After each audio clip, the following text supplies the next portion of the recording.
Hey there, YouTube. Sun's out, guns out. Welcome back to the channel. Somebody was asking for a better look at this RG revolver that we shot at the range recently. So here it is. It's marked model 14.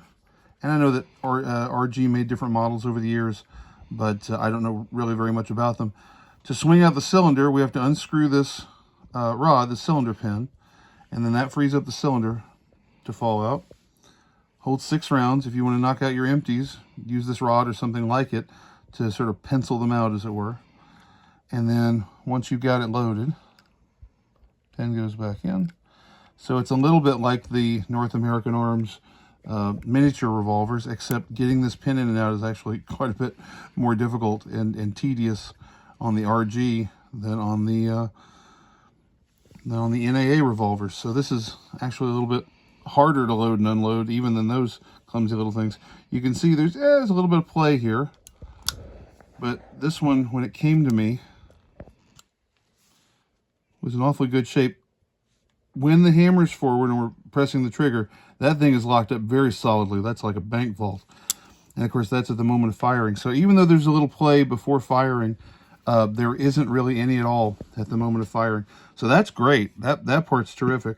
But looks like we've got a pin through the barrel. It's pinned in place like some old Smith & Wessons. But even though this thing's in great shape, I don't know when these were made. I'm guessing this was probably made in the 70s or 80s.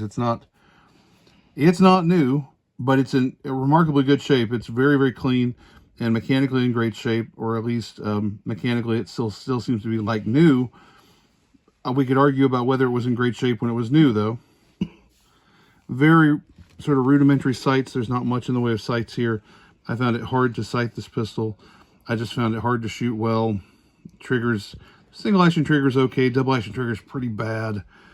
Like I said, there's not much I can like about it. There's not much good that I could say about it. It's slow and tedious to load.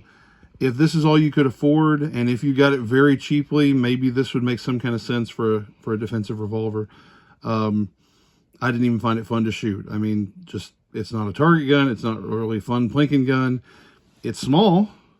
It's a very small gun. Looks like it has about a 1.5 inch barrel. I didn't measure. And it did fire reliably, I'll say that. But it's not very accurate. It's just not great. You know, depending on what you get one of these for, if you desperately needed a defensive gun and you found one of these for sort of $50 to $100, okay, that might make some kind of sense. But frankly, once you get up in that $100 range, you might get a used high point for that. So a high point, to my mind, would be much, much better than this, unless I guess you need a really, really concealable gun. I can't recommend this one. I can see why so many people dislike them. Although I've met people who like them too, and I don't quite get it, because I don't think much of this one. But there you got a good up-close look at the gun, and now you'll know a little bit more about it.